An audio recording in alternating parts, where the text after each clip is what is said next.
There is a document circulating in Washington, not classified, but not exactly public either. 900 pages of dense policy proposals, the kind of text that journalists skim and citizens never read. It's called Project 2025, and buried within its chapters on executive power and economic policy is a framework, a legal architecture. The language is careful, bureaucratic, designed to be overlooked. It discusses emergency economic powers, the modernization of Treasury authority, and the coordinated response to systemic financial threats. Most people will never read these sections, but those who do, those who understand history, will recognize what they're looking at. It's not a proposal. It's a blueprint for the largest wealth transfer in American history. While you're reading this, central banks around the world are buying gold. Not just buying, hoarding. Since 2022, they've purchased over 2,000 tons.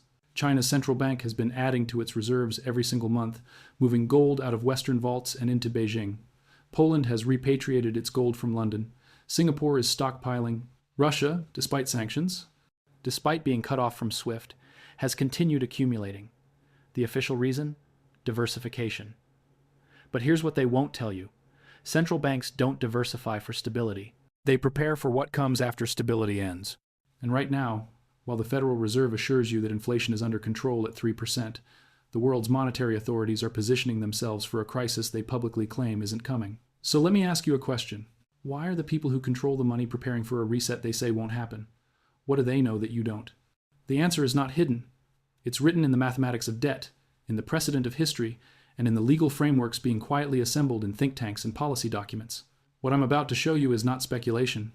It is the recognition of a pattern that has repeated throughout human history whenever empires face the simple, brutal arithmetic of unpayable obligations. The United States government has done this before. In 1933, facing the abyss of the Great Depression, it criminalized the private ownership of gold, confiscated the wealth of its citizens, and revalued the currency to escape its debts. It was legal, it was effective, and it destroyed the savings of an entire generation.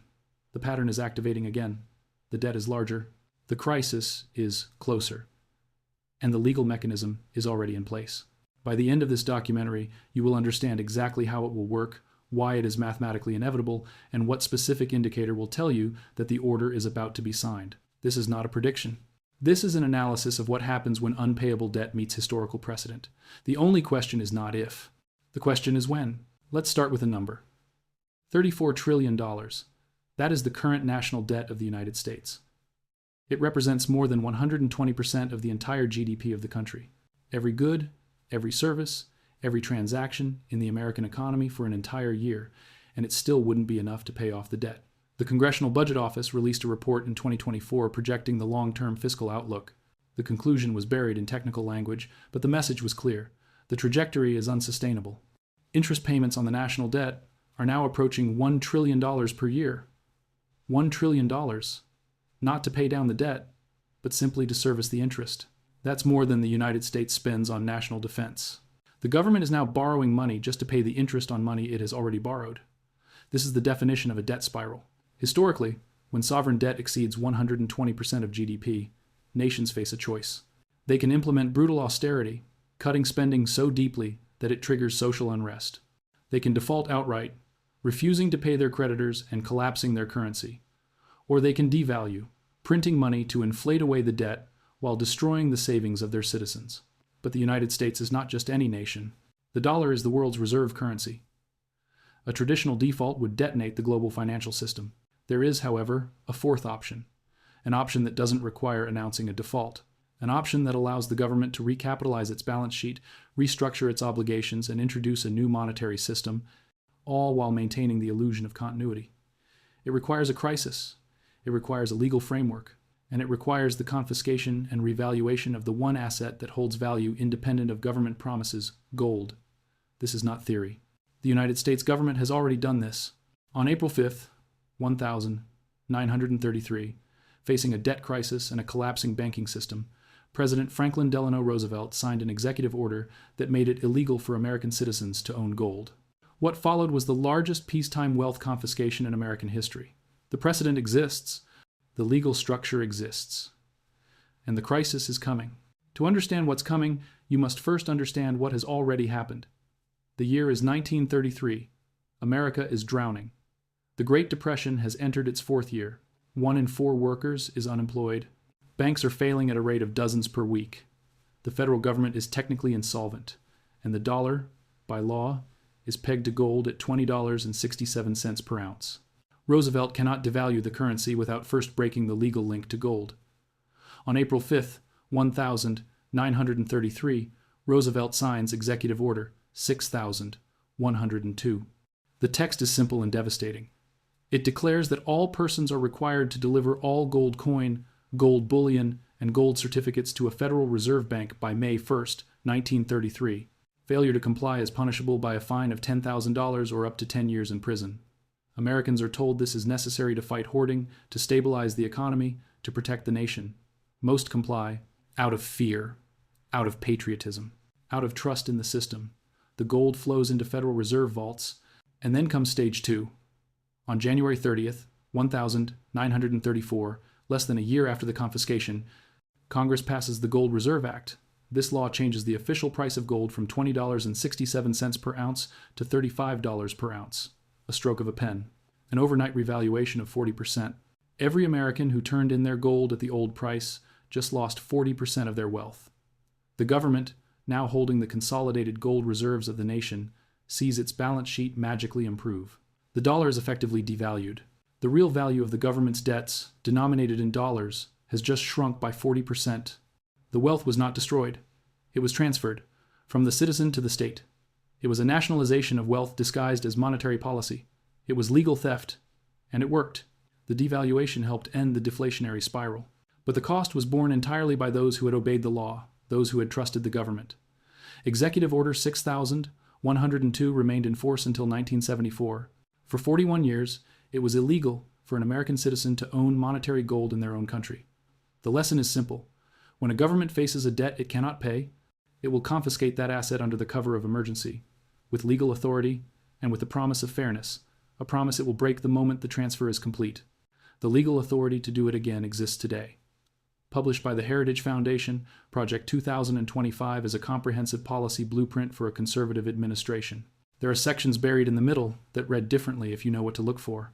The sections on executive power, on emergency economic authorities, on Treasury Department modernization. These sections outline frameworks for expanding presidential authority in times of crisis. They reference the International Emergency Economic Powers Act, known as IEEPA, passed in 1977. It grants the president broad authority to regulate or prohibit economic transactions and to seize assets during a declared national emergency. Under IEEPA, the president can freeze bank accounts, block transactions, confiscate property, and regulate currency. The only requirement is a declared national emergency, a declaration entirely at the discretion of the president. There is no congressional approval required for the initial action. IEEPA has been used dozens of times since its passage, mostly for foreign sanctions. But the statute makes no distinction between foreign and domestic assets. The power exists, it is legal, and it is waiting. Project 2025 advocates for a more efficient and proactive use of emergency economic powers. It calls for pre-drafting executive orders that can be signed in the first days of a crisis.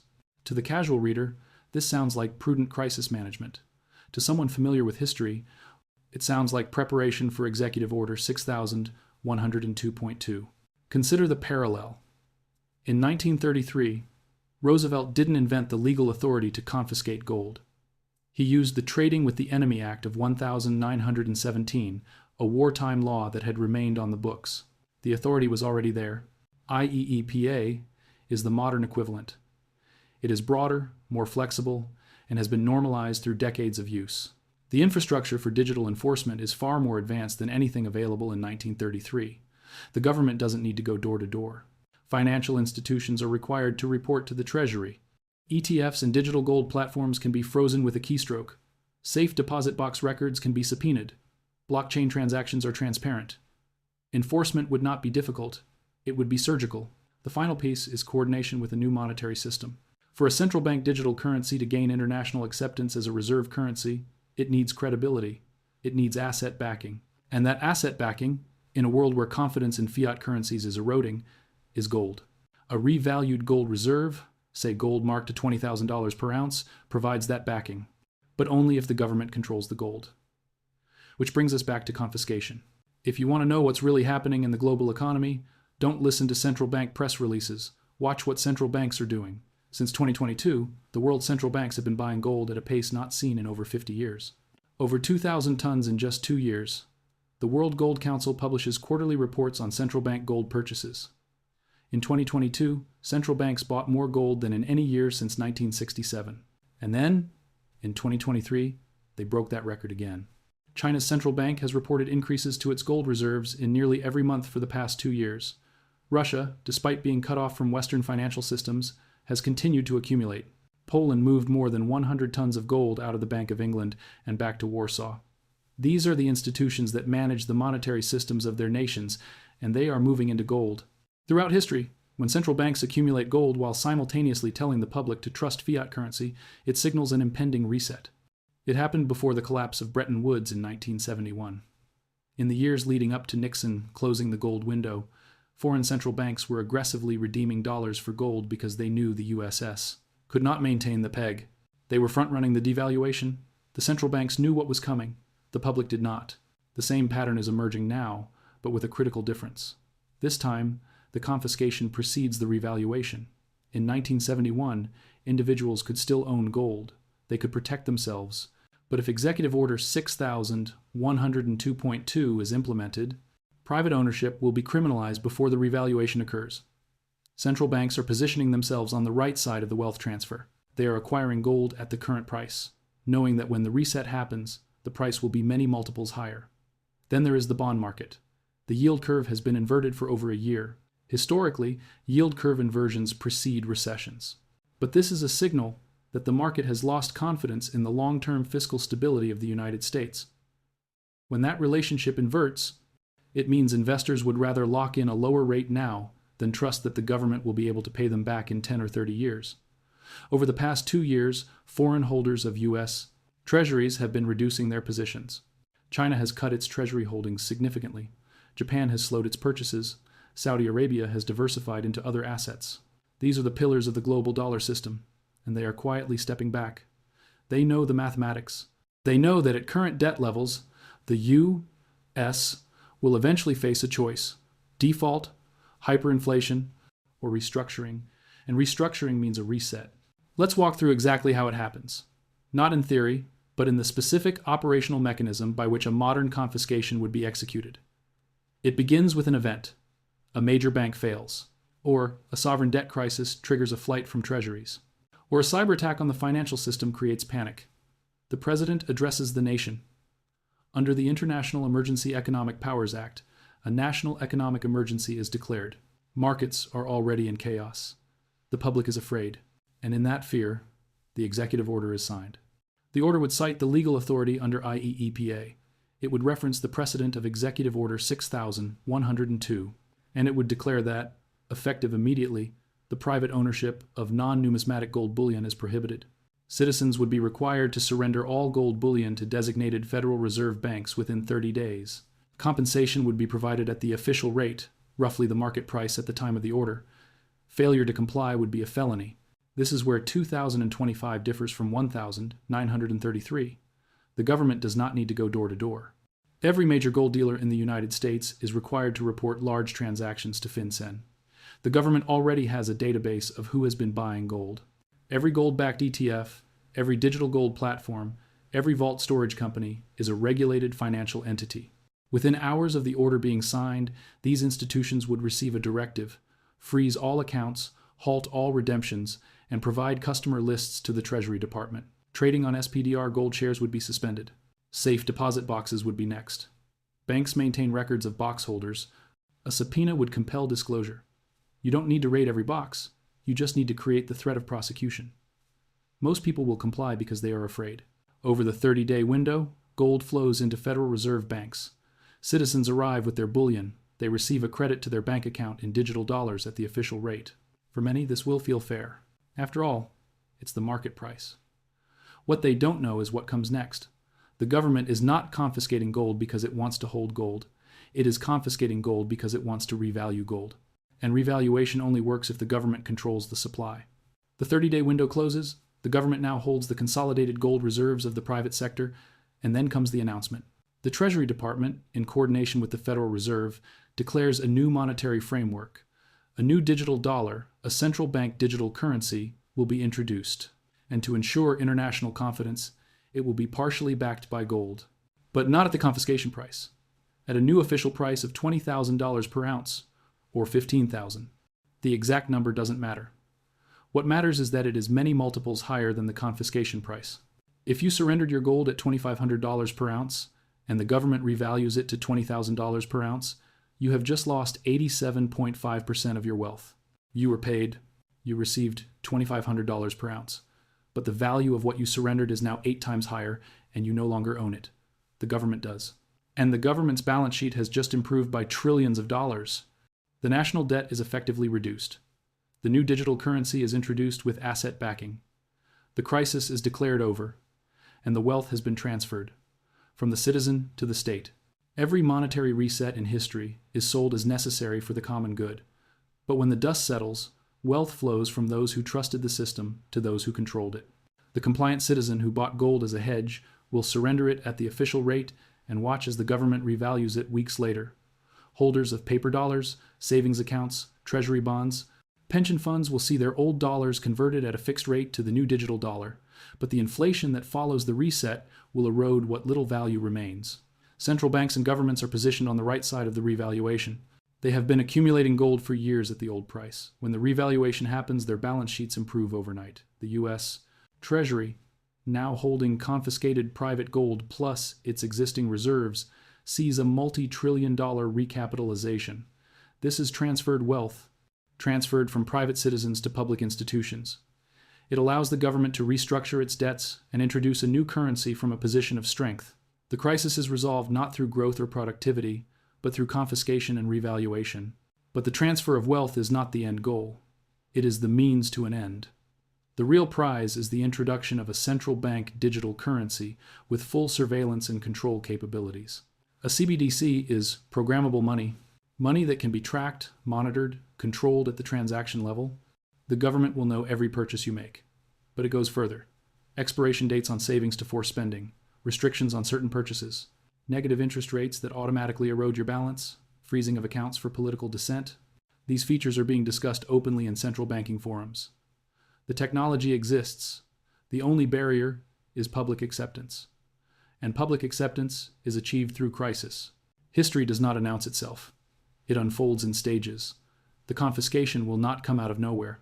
It will come at the end of a sequence. This is the stage we are in now. The conditions are being assembled. The debt is unsustainable. The bond market is unstable. In the aftermath of a contentious election, the rhetoric will shift. You will start to hear language about economic patriotism, about the need for drastic measures. Watch for the framing of gold ownership. It will shift from smart investment to destabilizing hoarding. Watch for proposals to require registration of bullion holdings. During this stage, central bank gold purchases will either accelerate or go dark. If they go dark, it means they don't want to signal their positioning. It means the end game is close. Also, watch the yield curve. If it steepens dramatically, if long-term rates spike, it means the bond market is breaking. A crisis in the bond market is the most likely triggering event. Then comes the trigger. A major bank fails. Or a sovereign debt crisis triggers contagion. Or a cyber attack creates panic.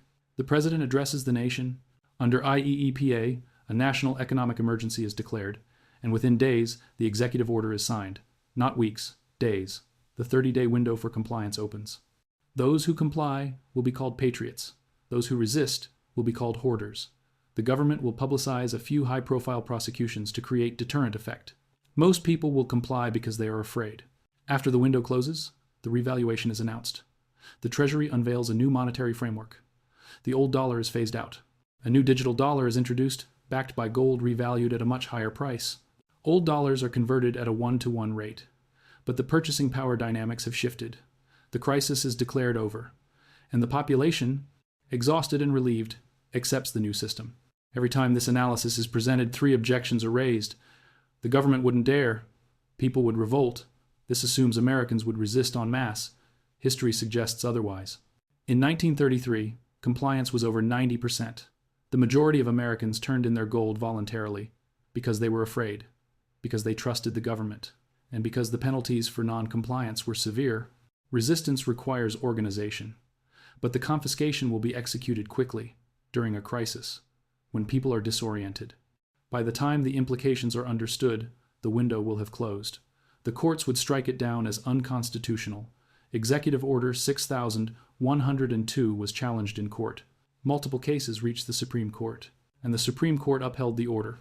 The confiscation was legal. The precedent was set. Even if courts were inclined to rule against the government, the timeline works against judicial review. Courts move slowly. The confiscation happens in weeks. By the time a case reaches a hearing, the gold has been surrendered, the revaluation has occurred, the new system has been implemented.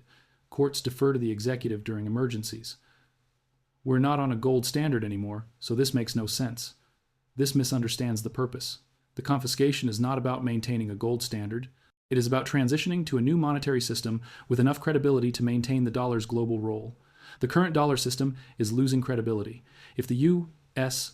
announces a new digital currency with no backing, it will not be accepted internationally.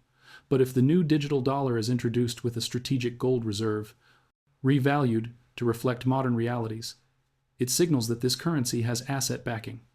The gold is the cover story. The control is the goal. This is not just an American story.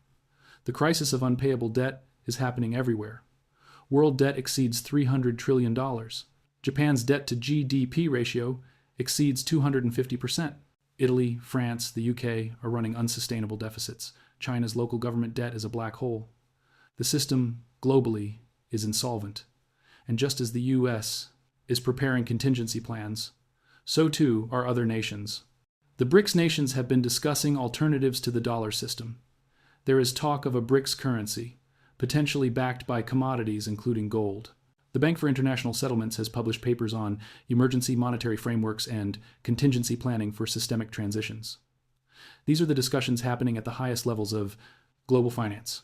The central bankers know the reset is coming. When it comes, it will not be isolated to one nation. It will be coordinated. A G20 emergency meeting is called. New digital currencies are introduced in multiple jurisdictions simultaneously. These currencies are backed by revalued gold reserves. Nations that confiscated private gold before the revaluation emerge with stronger balance sheets. This creates an incentive structure. If one major nation confiscates gold, others will feel pressure to follow. The endgame is a new global monetary order, a system of digital currencies, surveilled and controlled, with interoperability managed by international institutions. A system where gold plays a symbolic role, but the actual medium of exchange is digital and programmable. A system where privacy is eliminated, where every transaction is visible, where access to money is conditional on compliance. Let's talk about what is really being taken. A central bank digital currency is not simply a digital version of the dollar. It is a surveillance and control mechanism. Every transaction you make is visible to the central bank. There is no cash. There is no privacy.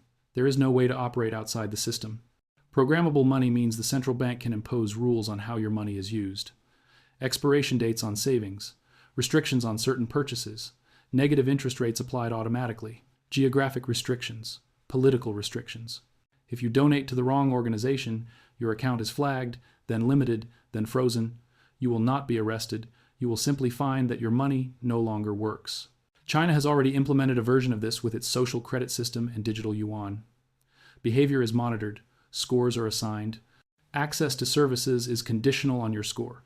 You don't need to jail dissidents when you can simply turn off their ability to buy food. The technology is the same. The infrastructure is the same. And the justification is the same. Once the tools exist, they will be used. The confiscation of gold is the crisis that justifies the CBDC. You cannot simply announce a surveillance currency in normal times. People would resist. But if you introduce the CBDC during a crisis, as the solution to a collapsing financial system, resistance melts. People accept the new system because the alternative is chaos. They trade freedom for stability, and they do not realize that the trade is permanent. You don't need to speculate about when the confiscation will happen. The pattern will signal itself. If you see reports that redemptions from major gold ETFs are being delayed or suspended, that is a red flag. If ETF redemptions are suspended, it means the confiscation order is imminent. If you start seeing reports of unscheduled Fed meetings, of emergency sessions between Treasury and the Fed, it means something is breaking. Once IEEPA is invoked, everything that follows is legally authorized. The confiscation order could be signed within 24 hours. Pay attention to how gold ownership is framed in major media. If you start seeing articles about hoarding, about unpatriotic behavior, the narrative is being prepared. Before confiscation, there may be mandatory registration of gold holdings. Registration creates a list, a targeting mechanism. If the price of gold spikes suddenly, it could indicate insiders are positioning. If gold ETFs see massive outflows while the price remains stable, it suggests large holders are moving into private storage.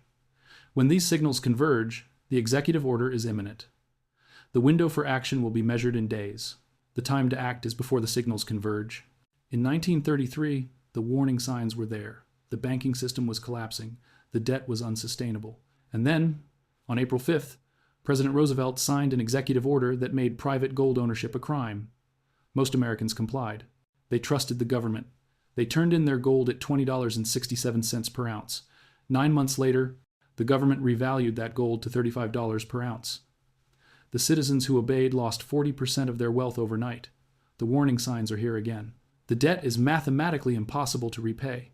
$34 trillion, interest payments exceeding $1 trillion per year, a bond market losing confidence, central banks buying gold at a pace not seen since 1971, policy documents outlining the legal framework for emergency asset seizures, a digital currency infrastructure being built that will eliminate cash, eliminate privacy, and eliminate your ability to hold wealth outside the system.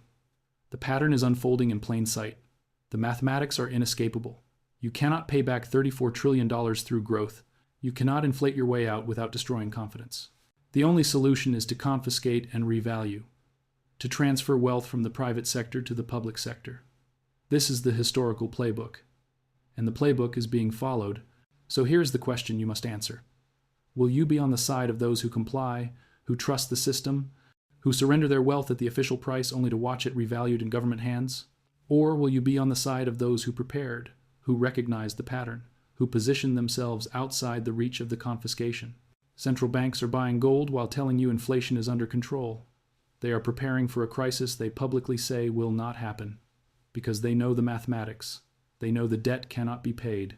They know the system must reset. And they are positioning themselves on the right side of the revaluation. You have access to history, and history is screaming the warning. Executive Order 6102 was not a conspiracy theory. It was a historical fact. It happened. It was legal, and it transferred massive wealth from citizens to the state. The legal authority to do it again exists today. IEEPA is on the books. The surveillance infrastructure is operational. The crisis is building. And when the order is signed, it will happen quickly, suddenly, executed in the span of weeks. So the question is not whether the pattern can repeat. The question is, when the order is signed, which side of the wealth transfer will you be on? History doesn't repeat, but it rhymes. And right now, if you're listening closely, you can hear the echo.